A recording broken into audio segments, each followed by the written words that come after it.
आप सब? I wish आप सब बहुत अच्छे हों, खुश हों, स्वस्थ हों, मस्त हों और अपना बहुत अच्छे से ख़्याल भी रख रहे हों। साथ ही अपनी प्रिपरेशन भी बहुत अच्छे से कर रहे हों। मैं भी बहुत अच्छी हूँ और मेरी प्रिपरेशन भी बहुत अच्छी चल रही है। बीपीएससी एग्ज़ाम के बाद अब मैं यूपी टीजीटी मैथ्स के लिए प्रिपेयर कर रही हूँ, क्योंकि जैसे कि आप सभी को न्यूज़ मिल ही चुकी होगी, जिसके बारे में मैं अभी इस वीडियो में आगे आप सबको डिटेल में बता दूंगी नोटिफिकेशन क्या आया है।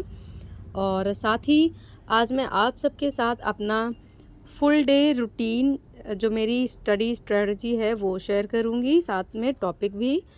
तो देखिए, अभी सुबह सुबह का ही टाइम है और मैंने अपने लिए 4 घंटे की स्टडी जो है वो प्लान की है, क्योंकि अब कोई एग्ज़ाम नहीं है अभी, तो इसी हिसाब से मैंने प्लान किया है। तो अभी mainly English, math, science and current affair, यही 4 सब्जेक्ट हैं जिस पे मुझे अभी फोकस करना है। इनका टाइमिंग प्लस इनका जो टॉपिक है वो मैंने मेंशन कर दिया है। आप अपने लिए भी इसी के अकॉर्डिंग प्लान कर सकते हैं, कम या ज़्यादा अपने अकॉर्डिंग ले सकते हैं और टॉपिक भी अपने अकॉर्डिंग ले सकते हैं। बहुत सारे मेरे प्यारे प्यारे फ्रेंड्स मुझे कमेंट्स करते हैं कि दी आप अपनी स्टडी स्ट्रेटजी बताइए, या बहुत सारे मेरे फ्रेंड्स मुझे ये भी कमेंट करते हैं कि उनके एग्ज़ाम में अभी 3 मंथ्स बाकी हैं, तो वो अपनी प्रिपरेशन कैसे करें। तो फ्रेंड्स, सबसे पहले मैं आप सभी को बताना चाहती हूँ कि पीछे मेरे घर के मंदिर है, सामने ही है, सॉरी, सामने है मेरे घर के मंदिर। तो वही आवाज़ आ रही है घंटी की, शाम का टाइम है तो पूजा होने वाली है, कोई लोग पूजा कर रहे होंगे, तो उसको आप इग्नोर कर सकते हैं या एंजॉय भी कर सकते हैं, ब्लेसिंग समझ सकते हैं अपने लिए। तो बस वही थी घंटे की आवाज़। आई होप आपको पसंद आई हो घंटी की आवाज़, मुझे तो बहुत ही पॉजिटिव वाइब्स मिलती हैं इनसे। और साथ ही मैंने अपना जैसे प्लान किया था रूटीन, उसी के अकॉर्डिंग पढ़ना स्टार्ट कर दिया है। तो सबसे पहले मैं इंग्लिश को एकदम बेसिक से स्टार्ट कर रही हूँ, सारे सब्जेक्ट मैं बिल्कुल बेसिक से पढ़ना स्टार्ट कर रही हूँ। आज मेरा डे 1 है, क्योंकि अभी कोई एग्ज़ाम नहीं है, तो मैं सभी सब्जेक्ट को एकदम बेसिक से और बहुत अच्छे तरीके से पढ़ना चाहती हूँ, ताकि आगे जब भी कोई एग्ज़ाम आए तो ये ना हो कि जब कोई एग्ज़ाम आए तभी हम पढ़ाई करें और फिर उस टाइम में कई बार ऐसा होता है कि उतना टाइम नहीं मिल पाता है कि सारे सब्जेक्ट बहुत अच्छे से तैयार हो जाएं।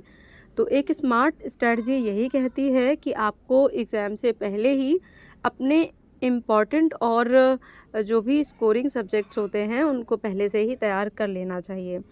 मेरी एक बहुत ही प्यारी फ्रेंड ने कई बार मुझे कमेंट किया है कि उनके एग्ज़ाम में अभी लगभग 3 मंथ्स हैं और वो कैसे अपना एग्ज़ाम प्रिपेयर करें, टीजीटी के लिए प्रिपेयर कर रही हैं वो भी। तो सिस्टर, मैं आपको यही कहूँगी कि आप अपने लिए पहले ये डिसाइड कर लें कि आपको दिन में कितना टाइम मिलता है पढ़ने के लिए। तो दिन में जितना भी आपको टाइम मिलता है उसमें आप अपने सब्जेक्ट के टॉपिक्स पढ़ें, और रात में जब आप सोने जाएं उससे पहले कम से कम 1.5 से 2 घंटे का टाइम निकाल कर आप पूरे दिन का पढ़ा हुआ रिवीजन कर लें। तो हर डे का जो भी आप पढ़ेंगी वो साथ के साथ रिवीजन होता जाएगा, और रिवीजन में आपको रटना नहीं होता है, आपको पढ़ना होता है। आप एक-एक बार पढ़ते जाएं, और अगर आपको लग रहा है कि जल्दी पढ़ गया है तो आप उसको दोबारा से भी थॉरोली रीडिंग कर लें। तो इसी तरह से आप देखेंगे कई बार रीडिंग करने के बाद आप बहुत अच्छे से अपने सारे सब्जेक्ट को रिवाइज़ कर लेंगी। और यहाँ पर ये दोपहर का समय है और यशवी के होमवर्क का टाइम है। क्योंकि आज यशवी स्कूल नहीं गई थी, इसीलिए पूरा दिन मेरा बहुत डिस्टर्ब रहा। और यशवी के स्कूल ना जाने का रीज़न केवल यही था कि उनको आज ठंड लग रही थी और स्कूल वो नहीं जाना चाह रही थी। तो अभी यशवी का होमवर्क कराऊंगी मैं, और उसके बाद मुझे बहुत सारा काम है। तो आज यशवी की जो भी यूनिफ़ॉर्म थी, 2 में से 1 यूनिफ़ॉर्म मैंने आज धो दी है, क्योंकि सैटरडे को इनकी डिफरेंट यूनिफ़ॉर्म होती है और तब तक ये वाली यूनिफ़ॉर्म जो है सूख जाएगी। और बहुत सारे कपड़े भी धुल दिए हैं। और जब भी यशवी स्कूल नहीं जाती हैं, घर पे रहती हैं, तो दिन जो है कैसे निकल जाता है पता ही नहीं चलता है। और आज कुछ कपड़े जो मैं बिहार लेकर गई थी, कुछ कंबल वगैरह थे, कुछ ब्लैंकेट्स, कुछ चादर वगैरह थी, और कुछ बैग्स वगैरह भी थे जिनको मैं सफ़र में लेके गई थी। तो उनको धोने सुखाने के बाद अब मैं फ़ाइनली उनको बेड में डाल दूँगी, क्योंकि बाहर रखे रखे तो यही रहता है डर, कहीं चूहा ना काट दे। और वैसे भी कपड़े बहुत ज़्यादा फैले-फैले लगते हैं, क्योंकि सर्दियों में तो वैसे ही बहुत सारे कपड़े हो जाते हैं। तो इतना काम करने के बाद फिर मैं फाइनली अपना सेकंड स्टडी शॉट स्टार्ट करूँगी, यानी कि मैंने जो अपने लिए मैथ्स का टाइम डिसाइड किया है, टाइम प्लस टॉपिक, वो पढ़ूँगी। और फ्रेंड्स, आप सभी को मैं एक बहुत अच्छी गुड न्यूज़ देना चाहती हूँ। हालाँकि आप सभी को पता चल ही गया होगा, बहुत सारे फ्रेंड्स मेरे उनको पता चल ही गया होगा, और जिनको नहीं पता है उनको बता देती हूँ कि जो उत्तर प्रदेश में नया शिक्षा सेवा चयन आयोग गठित किया गया था, उसकी पहली नियमावली जारी कर दी गई है, और उसमें बहुत सारे जो है रूल्स बताए गए हैं।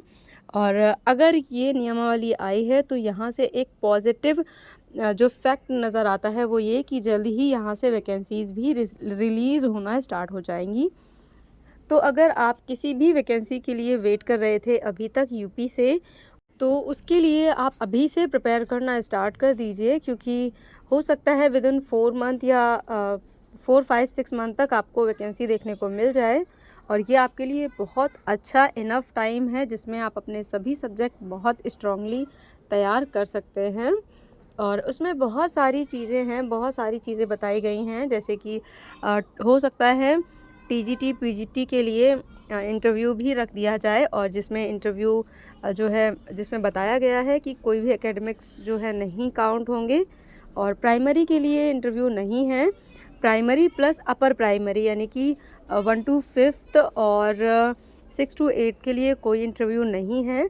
तो हो सकता है अगर 6 to 8 की अलग से वैकेंसी आई तो उसमें आपको इंटरव्यू देखने को नहीं मिलेगा, और उसमें आसानी से जो है सिलेक्शन लिया जा सकता है, अगर अभी से प्रिपरेशन स्टार्ट कर दी जाए तो। इसके अलावा अगर टीजीटी का भी अभी कोई क्लियर नहीं है, जब वैकेंसी रिलीज़ होगी पहली तो उसमें और अच्छे से क्लियर हो जाएगा। और अभी जो ये इंटरव्यू है, जितना मेरा समझ कह रहा है, वो सिर्फ पीजीटी और या फिर प्रिंसिपल पोस्ट के लिए है। तो जब जब पहली वैकेंसी आएगी यहाँ से तो उसमें और अच्छे से क्लियर हो जाएगा कि इंटरव्यू एग्जैक्टली किसके किसके लिए रखा गया है। तो बहुत सारे इसमें नियम बताए गए हैं, आप चाहें तो ऑफिशियल वेबसाइट से जाकर पूरा जो नोटिफिकेशन है उसे अच्छे से पढ़ सकते हैं। बहुत सारी चीज़ें आपको समझ में आ जाएंगी। और मैं तो आपसे यही कहूँगी, अगर आप यूपी से हैं तो आपको बहुत ज़्यादा अब परेशान होने की ज़रूरत नहीं है। आपको थोड़ा सा पेशेंस और रखते हुए अपनी स्टडी को अच्छे से तैयारी जो है स्टार्ट कर देनी चाहिए। अपनी स्टडी को जो है आगे बढ़ाना चाहिए, ताकि जब भी वैकेंसी आए तो आपका सिलेक्शन श्योर हो। कई बार ऐसा होता है कि वैकेंसीज़ आती हैं और बहुत कम समय दिया जाता है, और उतने में ही एग्ज़ाम हो जाता है। फिर हमें लगता है कि अगर हमें टाइम मिलता तो हम अच्छा स्कोर कर पाते, पर अक्सर ये होता है कि जो हमें पहले से टाइम मिला होता है हम उसको यूटिलाइज़ ही नहीं करते हैं। तो मैंने तो अभी से स्टार्ट कर दिया है टीजीटी मैथ्स के लिए यूपी में। तो आज मेरा डे 1 है, मैंने आपको सारी स्ट्रेटजी शेयर की है, क्योंकि टीजीटी में वैसे तो मेरा मेन सब्जेक्ट मैथ्स रहेगा, लेकिन आप सभी को पता है जैसे कि इसमें हो सकता है सेक्शन वाइज रख दिया जाए, तो जैसे कि DSSB में होता है। तो अगर सारे सब्जेक्ट इंक्लूड किए गए तो जो भी मेरे वीक सब्जेक्ट है इस टाइम पे, जो भी मुझे लग रहा है जिन पे मुझे ज़्यादा फोकस करना चाहिए, तो उन्हीं सब्जेक्ट को मैंने इंक्लूड किया है, जैसे कि करंट अफेयर हो गया, और इंग्लिश हो गया, और साथ में साइंस एंड मैथ्स। साइंस मैंने इसलिए इंक्लूड किया है क्योंकि अगर 6 to 8 की वैकेंसी आई तो वहाँ पर साइंस एंड मैथ दोनों ही इम्पॉर्टेंट होगा, इसीलिए। प्लस में इंग्लिश इसीलिए क्योंकि इंग्लिश मेरा थोड़ा सा वोकैब सेक्शन मुझे थोड़ा सा वीक लगता है, तो इसीलिए। और साथ में करंट अफेयर तो इतना है कि आप चाहे जब भी पढ़ लें वो आपका कुछ नहीं रह जाता है, हमेशा आगे के लिए फिर से प्रिपेयर करना ही होता है। और मैथ्स, क्योंकि मैं अगर टीजीटी मैथ्स के लिए प्रिपेयर कर रही हूँ तो मुझे मैथ्स जो है ग्रेजुएशन लेवल तक की कंप्लीट करनी होगी, तो इसीलिए मैंने मैथ्स को बेसिक से उठाया है, और जो भी चीज़ें हैं उनको मैं बहुत अच्छे से ढंग से कंप्लीट करना चाहती हूँ। तो आप भी इसी तरह से अपनी स्टडी जो है स्टार्ट कर सकते हैं मेरे साथ, अगर आप किसी भी एग्ज़ाम की प्रिपरेशन कर रहे हैं तो यहाँ मैंने अपना सेकंड स्टडी स्लॉट जो है कंप्लीट कर लिया था, और फाइनली मैंने 2 टिक लगा दिए हैं, क्योंकि नाइट की स्टडी जो 1.5 घंटे की बची है मेरी, जिसमें साइंस और करंट अफेयर मैं पढ़ूँगी, वो आपको मैं शेयर नहीं कर पाती हूँ, आप सबको पता है।